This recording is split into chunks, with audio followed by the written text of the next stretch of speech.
What's up, brews and brunettes? It's the Pico 2. I'm Jeremy Hidalgo, and with me is Sam. I can't remember my intro. I can't remember my intro. No, you can. God. I had a good one. At least you didn't make a joke about me fornicating with brew. I'm trying to think of things that rhyme with brew. I'm way too close to this mic, and we've had way too much delicious beer. Welcome to Double episode.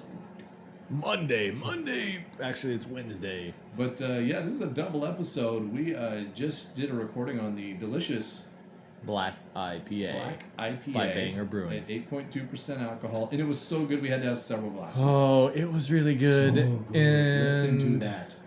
And now we're in our happy place. Oh, so you're welcome. Happy. It took us a good 20 minutes just to hit stop and record again because we couldn't stop laughing. I agree. So happy. I mean, I'm glad you can come on this journey with us. Yeah, we're having fun. Are you having fun? I hope you're having fun. I'm having fun, Jeremy. Thanks. The people. Weird tiny. Oh, the people. I was like weird tiny voice. Weird tiny voice. Oh, you heard something? I totally heard it. You heard something? Hey, did you hear something? Hey, so. Hey, should we do something what do related? Yeah. What do we have today, Sam? We've got BrewBaker's Berliner Blut. Where's this from? It's BrewBaker, who actually has a couple of beers up on the brew marketplace. BrewBaker. BrewBaker is a brewery. Brewery. Out of Berlin. Washington. No, Berlin, Germany. Germany? Don't go to their website because you won't be able to understand any of it. It's in German, but unless you use like Google Translate or something. I didn't even think of that. That's actually really smart. I should have done Yeah. that. And funny enough, like even their tasting notes on this beer in German match almost to the word the tasting notes that they have posted on the PicoBrewer website. But it's one of the first craft breweries in Berlin. Mm-hmm. If you go in Berlin, a lot of the websites that are listing the top 10 craft breweries in Berlin, you'll find this in the list every time. Michael Schwab is the the proprietor, the brilliant craft brewmaster that said, hey, I think craft brew could be a thing here in Germany. And he decided Well, we agree. I mean, it should be a thing everywhere. It should be a thing everywhere. Yeah. But keep in mind, you're working in America, almost everything's craft brew. Because, I mean, outside of a couple no one's been doing it for a long time. In Germany, you're up against monks.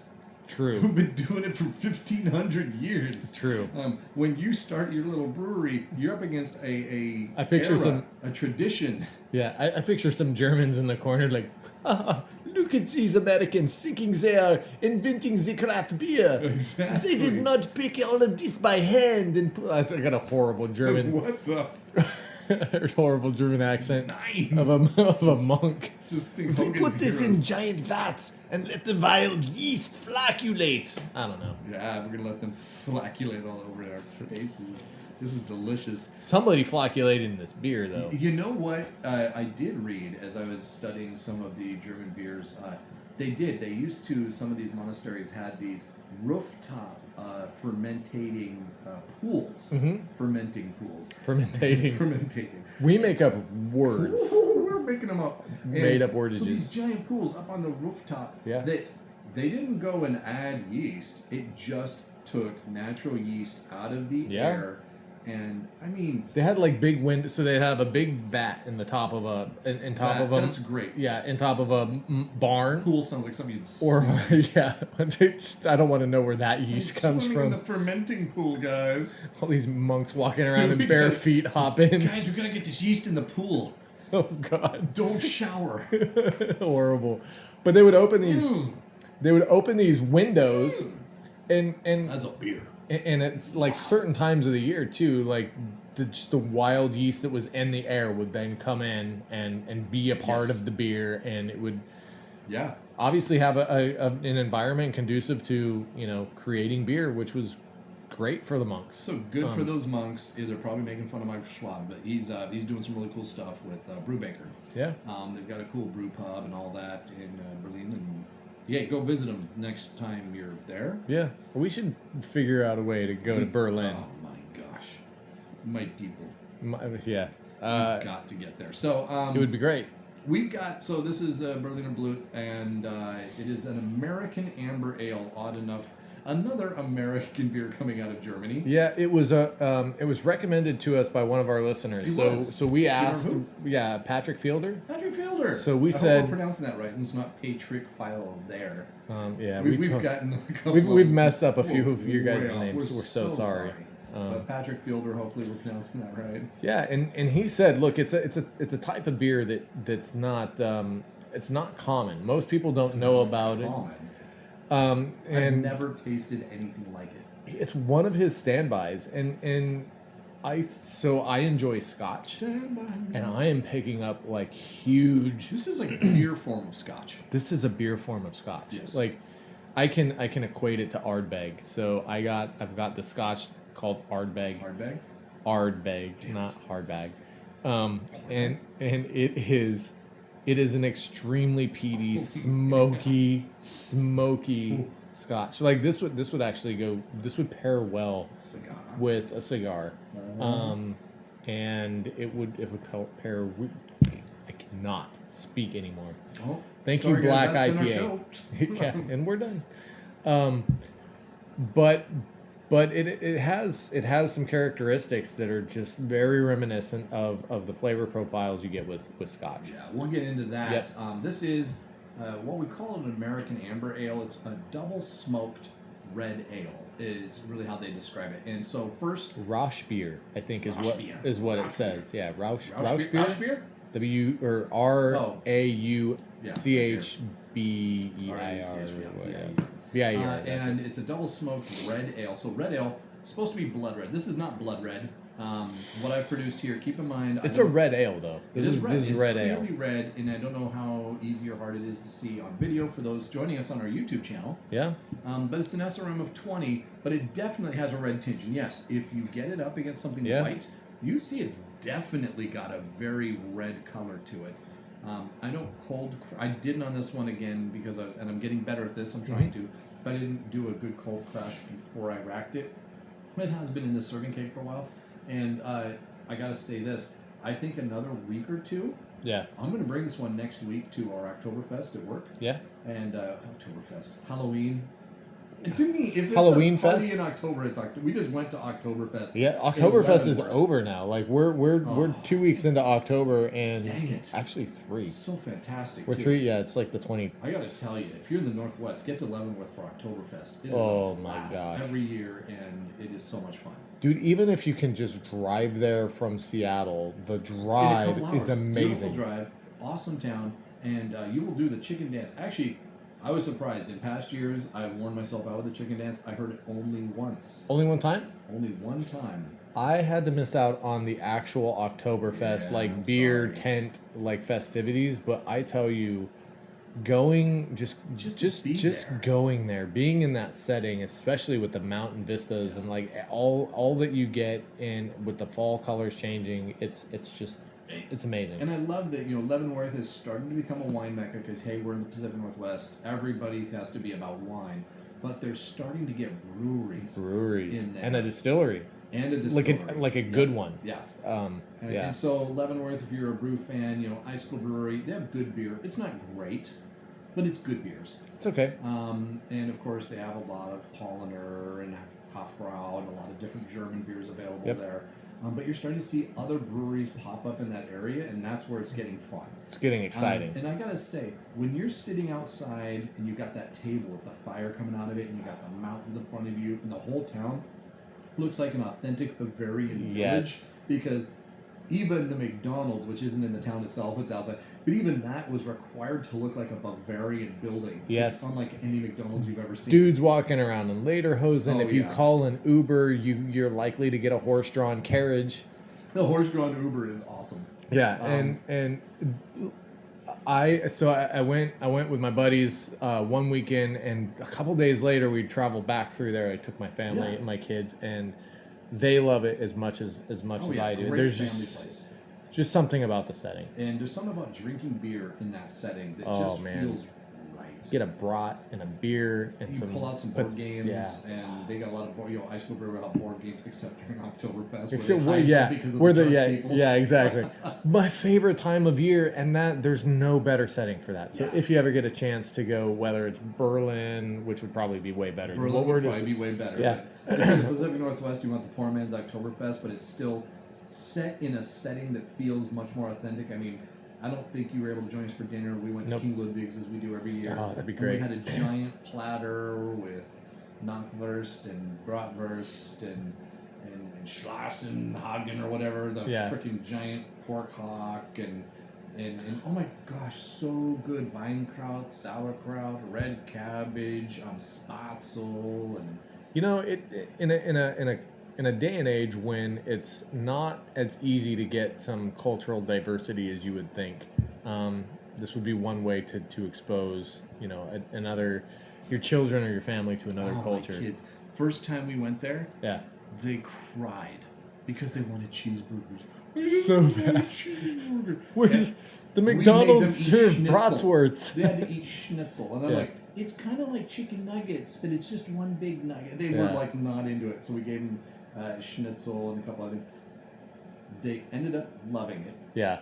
And what they really loved was, God, I can't remember the name of it. There's a drink that's, what's the beer when you add Sprite to it? Do you remember what like Spetsy? I think it's Spetsy or something like that. No, it sounds right. And so they do that for kids, and they do it with like Sprite, and they mix it with like a juice or something. Mm-hmm. And my girls love it. So now they're like, we want that, and now they're totally into some of the potatoes and the as I was saying, the schnitzel and all that. So now they're asking us, hey, can we stop in Leavenworth and get lunch every time we go east of the mountain? So we're way off topic because we've been drinking. Yeah. Get to Leavenworth. Second episode. So we have this beer, this Bourbon Brew from BrewBaker, Double Smoked Red Ale. So let me describe what we're supposed to be getting out of this. This is a blood red, sweet and bitter. Mm-hmm. Okay. Aromas of, this is get crazy, caramel. Yes. Lemon. Bergamot. Orange peel. Wood smoke and tar. Yes. Mm-hmm. Tobacco and peat. Yes. I got all of that. I got lost at bergamot and orange peel. I don't know what bergamot is. Bergamot? I have no idea. Yeah, I don't know what that is. In orange, German, like I read it in German, I'm like, okay, it's pronounced the same way, and I have no idea what this thing is. The orange peel I could get like at the very end. I guess if I concentrate really hard, it's like when you try and get through the Band-Aid, you get to the orange peel. So the Band-Aid is like. Should we just? We're getting ahead of ourselves. We are. Let's start with aroma. So let's take this beer. Let's start with aroma. So this is an ABV of 9%. We've already knocked out several glasses of an almost 9% beer, which was so freaking good. Oh, yes. IBUs of 50, and the SRM is a set of 20. So it's still a hoppy-ish. This is aroma of, like, you just opened a fresh bag of barbecue potato chips. It is so barbecue potato chips. Yes. And what's cool about that is right before we road tripped a bunch of, I think we ended up with 10 or 12 guys out to Leavenworth. We were here at my house, and I said, let's pop this keg. Let's all try a pull off of it, because I had just racked it and been cooling for a couple days. And it was wet dog. Wet dog. It was just gross. And nasty, sweaty Band-Aid. Nasty, used, bloody, nasty Band-Aid. And I don't know about bloody. There was no iron flavor, but it was just... I had it. I described it as burn victim. I said this beer... It was Deadpool. Freaking burn victim. This was Deadpool. That's cancer, not burns. Well, I guess. He kind of looks like a burn victim. He does look like a burn. Okay, Spawn. An avocado fucking avocado. And this just became... No, I said fuck earlier. Yes. Oh, it became an adult episode? Yeah, it became an adult episode. Oh, yes. Here we go. But what's really cool is in the week and a half that's passed, I've continued to let it settle in my refrigerator. This, by the way, the second beer in my life that I force carbonated. Okay. The second beer in my life that I've put into a serving keg. I got so excited about this taproom thing that I said, you know what? I'm going to pull these serving kegs. I have not used my serving keg in a year. Yeah. Our Halloween party last year, where I served Gorgeous Ale. Gorgeous Ale. Which is, I just have a new one that's coming ready because I actually kind of enjoyed it. Sam did a really good job on that beer last year. That was the last time I used a serving keg. It was a year ago, and I said, "This is so freaking annoying. I'm just putting it in bottles from now on." Is this going to become a trend? I think it's going to become a trend. If I've got a tap room and I can keep my beer and like what you just did with your barley wine. Yeah. I 2-3 weeks later come back to it and pull some more off it, and it's still good. Or better. It's had time to like mellow out a little bit, but it's not oxidized whatsoever. Yeah. So I'm kind of serving keg. What's even cooler is I tried it, didn't like it. Didn't like it. And we even said, you told me, you said, you know what, let's let that one sit for a while. Yeah. We let it sit for a week and a half. This is so much better. And I'm kind of curious, because we have it on our tap room, I can let it sit for another week and see if it gets even better. I think you should. It tastes... It tastes like what I think it's meant to taste like. Yeah, it's kind of growing on me. And so we're starting with these aromas. So Patrick, you were right. This is not so unique. Yeah, it's very unique. I have brewed nothing ever. In fact, I can't even tell you that I've tasted another beer like this in my life. I haven't. And to me, it's almost like drinking campfire. It is, and even down to that like little bit of a tang right at the end.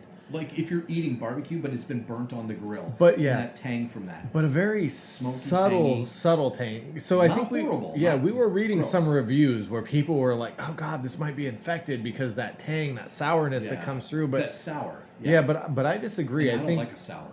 Look. I think the only thing that I would like to see mellow out just a tad would be that peat flavor. And only because if you're not a Scotch drinker, if it's not something you're used to, it could be a little off-putting. It could give you that wet Band-Aid. That's exactly it. If you're not familiar with that taste, that peat or that smoke, your receptors go to Band-Aid instead. And isn't that weird? Those two are so close. And it's almost like a mindset. Yeah. It's almost like a mindset where if you're focused on this tastes like Band-Aid, you're like, no thank you, I'm done. Yep. And if you're like, this is smoke and peat, you're like, I need some more of this. I'll be honest, I'm not a Scotch guy. I'm not as big on smoke and peat. I love Irish whiskey. I have tons of Irish whiskey. But like blended stuff, right? And that's like Scotch is an acquired Scotch. Well, blended whiskeys. Irish whiskeys are usually blended. Scotches are very like single malt, single region. They're very like if you get something, if you get something from the Highlands, it's going to be very different than something that you get from the they call it like the Islay or whatever. Like I'm not super into Scotch other than the fact that I drink it. I don't know all the history behind it. Freedom. Yes. Anyways, Mel Gibson. He's now Jacob. But I actually have throwback. No, well, he was kind of the Jacob of 1982. Yeah, maybe Mad Max. Well, what year did Mad Max come out? No, not Mad Max. Like Lethal Weapon. Oh, Lethal Weapon. He was past his prime. Well, because like all Oprah and all the I don't know. Why are we talking? Let's move on. Mel Gibson. All right, beer show. Welcome to our beer show about Mel Gibson. Now we're gonna play his call where he fucking just totally rails against his wife. But everything you described, minus whatever that one word was that you said that I can't remember and don't know what it is. Voldemort. Bergamot. The taste that shall not be named. The taste that shall not be named. Dude, you are eating that microphone, dude. I know. I keep. Well, I just realized we got most of the way through this podcast and the fucking heater is still on. What did you do? I just acknowledged it and now you can't stop thinking about it. Put your headphones back on. We're finishing this. We are. You're walking away. I'm out of here. Second episode. Oh my God, are you serious? Are we that far in that freaking... Why'd you turn it on, you wuss? I was getting cold. It's only 19 minutes in. Wait till winter. Do you want to start up?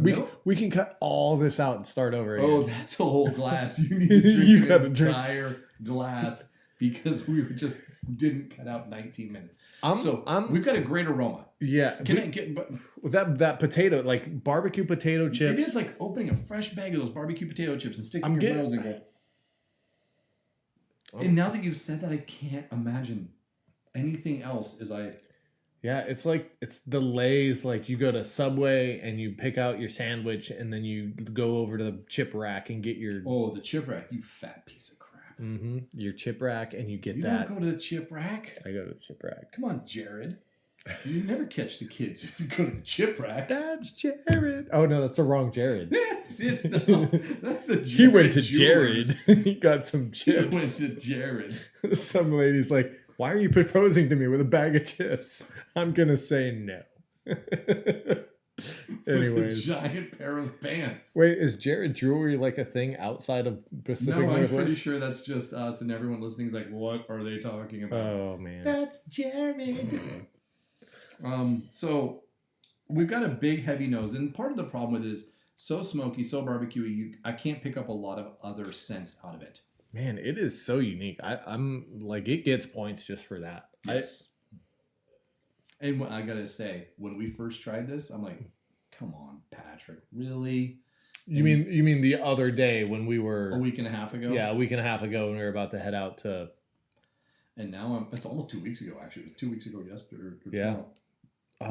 This is good. With 2 more weeks of sitting, and this is one of those things we talked about. Stefan Yahtzee, who had said, was he another barley wine? Yeah, another barley. And even had told us, hey, you know what? Yeah, I thanks for letting me listen to the episode before you post it, and I appreciate you guys being honest. But you need to let this sit. It's not something you make and 2 weeks later you're drinking. And I'm getting the same thing here. Is you don't just brew this, fast ferment it, force carbonate it, in 10 days later boom. You're drinking it. There are some beers that you do in the Pico Brew that works. That benefits them, right? Yeah. That makes them twice fresh. The beer.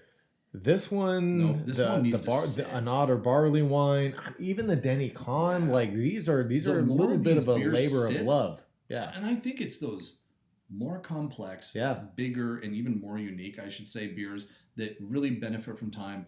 I can't wait to find out how this tastes in a week or two. I'm looking at this table. Well, this has flavors that when you take a drink, your mouth goes on a little bit of a journey. It's not like you just go, yeah. Well, it's the same. It's backpack. So it's the same. It's kind of like I equate it to the journey that we're going on as the Pico dudes, right? We started out like that too? Yeah. We started off horrible, and now we just suck. No, the thing is we started out saying it smells like beer, tastes like beer. I'm gonna give it 3 stars because I'm just happy it turned out like beer, right? But that's what we were. Completely amateur brewers. Now we're completely amateur brewers with some experience of sucking. Or we've just done different PicoPaks, and this is and so many of the PicoPaks that do blend together, and I've got it. I've heard the comments, and I've had several that we don't even talk about that I'm like, oh, well, that tasted like 3 others. Yeah. This tastes unlike anything I've ever brewed or ever bought. Ever tasted. And like you said, points alone for that. Not something necessarily that I'm going to go seek out. Yeah. Because I don't like Scotch. I like single pot Irish whiskey. Not American whiskey, but that's some reason that's my thing. It's clean. I drink it neat, no ice. That's the way I like my whiskey.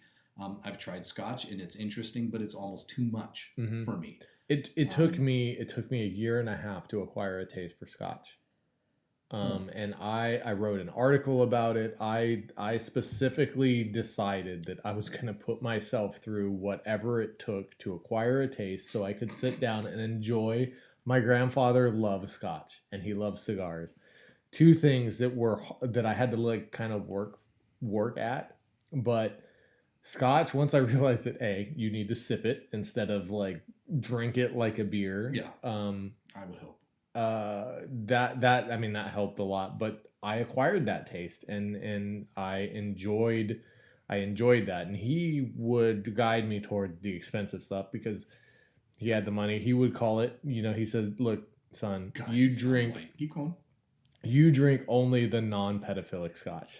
Yeah, the Scotch has to be old enough to drink itself. Same thing with Irish whiskey. Yeah. If it's not 18 to 21 years old, you shouldn't be drinking it. Yeah. So that sounds extremely pretentious, but just a bit. Yeah, I gotta say it makes a little bit of a difference. Glenn, it's like you with you. when you take the family skiing for a week, and I'm sure all of you have experienced that, right? I don't know if everybody can relate, but we were in the mountains of Aspen, and Colorado. Then the reservations get screwed up and you're in normal seats instead of first class. Good God.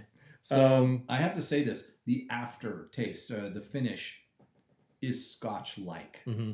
It's got that same kind of flavor feeling. And so we've got this double smoked red ale, lots of wood smoke, tar, tobacco peat, which may not sound appetizing, but oddly enough, there's enough sweet with it to make it appetizing. I mean, I see that your glass has been emptied. It is well balanced. And I think what I noticed too is as the temperature came up a little bit, so the temperature's rising. I got more it warmed up a little bit in my glass, and I think that's probably good. Yeah, it kind of mellowed a few things out. It's a really good pour. Thanks, Taproom. Thanks, Sam. You're welcome. Cheers. That is it's pretty fantastic. So it's kind of growing on me. I don't know if I'm not at a 4 on this, but I'm not either. But I'm in the 3s. I'm trying to figure out where in the 3s I'm at though. It's probably mid 3s ish. Yeah. And so people are hearing us gushing, and then they heard 3, and they're like, "What have I been listening to? You guys seem to love this beer, and now you're saying mid 3s." And you have to understand, it is unique. It is worth trying. Mm-hmm. Not a flavor profile that I'm big into, but I think it does a great job of the flavor profile that it promised in the description. Yeah. And I think even with time, it might even get better. Mm-hmm. I'm so glad I tried it. Mm-hmm.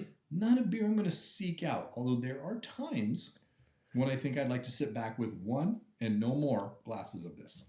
Yeah. And a nice... This is where a tap room would come in handy, because if you just brewed 5 liters of this, you're fucked.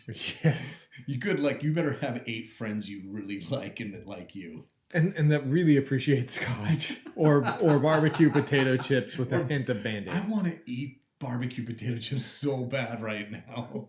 It would go so good.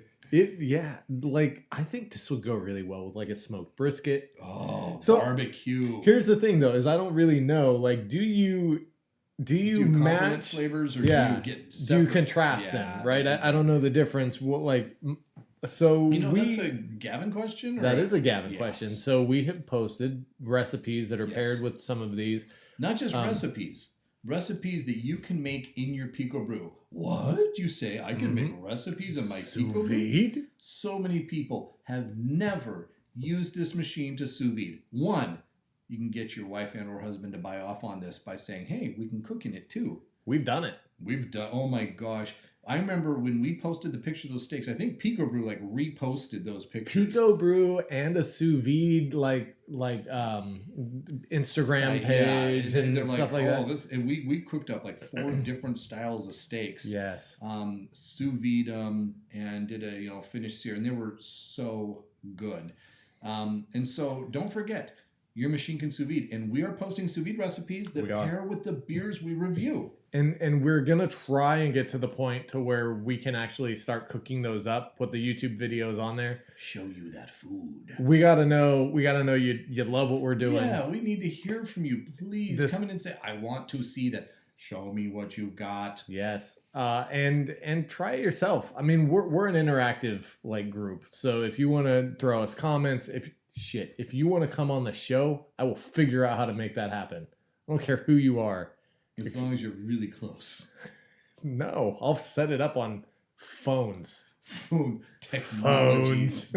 Oh, we have been drinking. I'm going to stay. It's a little bit growing on you. I'm going to put it at 3.5. And I'm going to put it at 3.5. I didn't expect you to go that high. I know. It feels high for me. You feel high. I feel high right now. This beer, and it could be because I've had a whole bunch of beer tonight. Do you remember your first drink of whiskey? I do. Did you like it? No. That's what I'm having. Yeah. I certainly remember my first drink of scotch. It was horrible. Mm-hmm. I went and put ice in it. Yes. And not like a cube. A year and a half. Remember, I just told you guys a year, but not a year and a half where I tried like 3 different glasses. A year and a half where I probably went through multiple styles, different bottles. I put distilled water in it to open up the aromas. I put ice in it to, like, I got the special ice cube that you put in there, or the stone, so you don't actually dilute. So you don't get water. Yeah, so you don't actually dilute it and all that stuff. And finally one day I got Glenmorangie, and not even non-pedophilic scotch. It was like their 12-year, which is their standard off the shelf. Pretty good. It was pretty good. Yeah. And then I bought my grandfather the Glenmorangie 18-year-old scotch for his 80th birthday. And he and I sat down, and I loved it. There is a difference when you get good scotch. And I loved it. I just, like, it was the culmination of all I had been working to accomplish. And this is like the beginning of that journey. But this is like the beginning of that journey, but it's like, it's because there's that sweetness to offset it and everything. And there's so much going on. Yeah, and there's a lot to appreciate. You know, they say, we've got kids. You ever try and feed your kids something that they've never had before? Yes. And then just giving up because it was so painful. Oh my gosh. Yeah, sure. I'll just make you mac and cheese again. And this is the beginning of that journey, because as they say, you need to try something 10 times before you kind of learn to appreciate or build a taste for that, because it's different. If you're not a scotch drinker, your first taste is going to be moldy Band-Aids, and I don't know where moldy came from, but well, it's an honest reaction. Like the first time, you know, soon after you racked it, wet dog. It was literally, so we had racked it. Oh, yeah, burn victim. Yes, this was the one that we actually used as the video that we posted on our YouTube channel. You racked it into the serving keg. I did it right. Everything was clean. We did it perfect. It wasn't like I funked This is not a contaminated beer. No. This is a good beer. This is a complex, very good beer. It nails all the descriptions except for that one word that won't be named because I don't know what it is. It means Band-Aids. Yeah, it means Band-Aids. Johnson and Johnson. Come on, Band-Aid. Dude, that even sounds like it. I think you're right. You nailed it. So that still sounds like burn victim. It does sound like that's it. Bergamot. Slight flavors of lemon, burn victim, and orange peel. What? Wait, what was that? What was that middle one again? Lemon? No, not that one. Burn victim. So, but it doesn't. Once you classify your mind to this is smoky, it's earthy, it's peaty, then you're able to go, okay, this is something I can learn. I'm already like, I feel like my mind is expanding as I drink it, and I'm appreciating it more and more. This is a beer that I could drink as a 3.5 today. And next year it would be a 4.5 if I'd made it 2 or 3 more times, because you would develop a taste for it. Like, I have whiskeys I love, and I pour 2-3 fingers neat at night and sit there and watch a show or something, and I share it with somebody who's not a whiskey drinker. Like, oh, how do you drink that? I'm like, that's the most delicious thing I've ever had. This is something you develop a taste around, and you learn to appreciate the flavors. It's taken me that's why I'm at a 3.5. 33 minutes to develop an appreciation even more. Like Patrick Fielder, I applaud. Salute. Yeah, this is... And he did. He said, this is not like any beer you've ever tried. Correct. But, dude, it is like... So we've had beers that, not just because your palate gets blasted or because you... Field. Do you really? No, dude, I don't. I'm enjoying this a little bit more. So I'm gonna be like a 3 point. What is the lowest? It was college girl soccer, by the way. Oh, okay. Well, in that case, it tastes so much better. I don't know. Does that make the soccer field taste better? I don't get soccer field at all. When I say soccer field, is that earthy? So, hello. Is that you, God? Ding, ding. Let me make that quieter. Oh yeah, thanks. So this is completely lost my train of thought now. This is you said not soccer field. It's ding ding ding ding. So I used to be a firefighter, and this is the aroma that you smell once you put the fire out. Yeah, all the like corpses and wood that have got that smoke. No. Is that not it? No, it's campfire, but with it's serious campfire. Other stuff in it. Okay, well, I said corpses, but You can call it other stuff for our listeners. No, that's not. It's not corpses. It's like. You're totally right. It's not fresh fire. It's house fire. I like, but no people in the house. Okay. Abandoned house fire. Oh, it's because wildfire is different. Wildfire is more like campfire, right? Yeah. You're burning. Right, you're like, right. This had like people's personal belongings in it. Oh my god! What? It does. I can smell, especially their Band-Aids, clothes, all their medical supplies clearly burned up. And that's what happens. But no, so I think I completely understand what you're saying.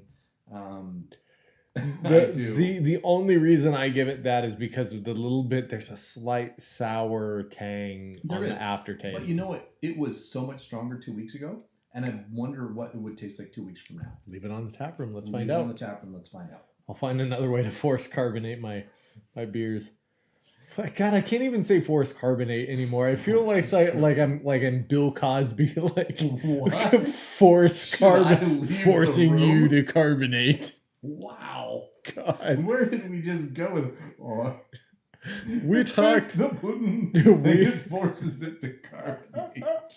We talked so much about Kavanaugh and Cosby in our Another Barley Wine episode. Did we really? Yes. And here's the scary thing. I think it posts tonight. I don't remember a thing. Was that a double episode? Did I say double? Did you say double? It was a double episode. Was that a double episode? It was not. It was a single episode, but it was a part of Epic Brew Day. Oh no! Another Barley Wine is. We did multiple episodes on Epic Brew Day. So the way it's about 10.5%. For 7 hours before we started recording. We drank growlers. We drank IPAs. We tried we didn't try some of this, but we drank the barley wine kicked it off. So much beer on Epic Brew Day. But the barley wine was just.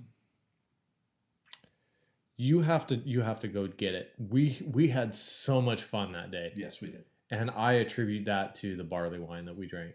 I think we're losing track of time. We are. It's 37 minutes. I feel so bad for people who are like, because they're enthralled. They only have a 20-minute They're like, commute. What is Jeremy's rating? He has not given us how many stars How many stars would Jeremy give this beer? I'm at 3.75. What? 3.75. You made fun of my 3.5.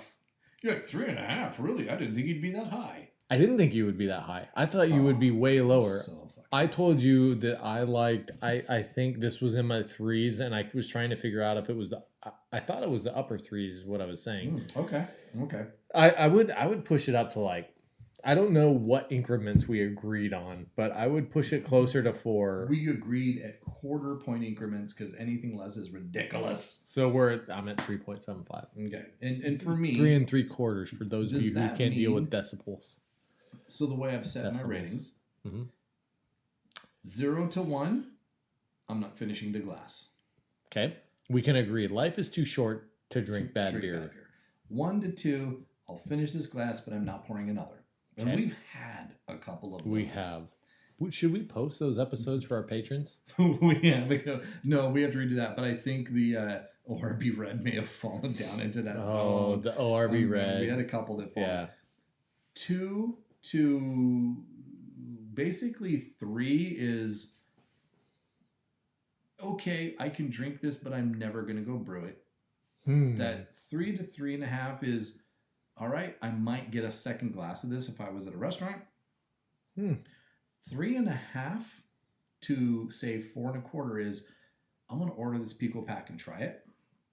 So then I owe Stefan Yahtzee an apology because I must have lost track of this rating. Because why? What did you give him? Well, I gave him a 3, but I would order that again. Would you really? I would. Oh, okay. Well, we really need to try it again in a little while. And then that like I said, 3.5 to 4.25 is I'm ordering this and I'm going to try it myself. And then that 4.25 to 5 is this is in my kind of top 10. I'll probably order it multiple times. I'll share it with friends, and I'll tell everybody buy a Pico Brew, get a tap room to serve it on, and make this beer. Yeah. This doesn't quite make it into that range. No, but so I think your 3.75 is very authentic. I think my 3.5, I don't love this. Yeah. But I do enjoy it, and I think it's something that I will continue to try and see if I can grow a taste for. I think we should share this with friends for sure. Mm-hmm. I mean, broaden their horizons, this broaden is coming our in a week too, horizons. Yeah. And Patrick Fielder, thank you for broadening our horizons. Yes, thank you, buddy. And also Banger Brewing. And on that note, what's Banger Brewing have to do with things? Oh no, who BrewBaker? BrewBaker. That's what I meant. From Berlin. Fuck, I'll cut that out. Now you have to take a drink. Take a drink. And on that note, Pico Dudes out.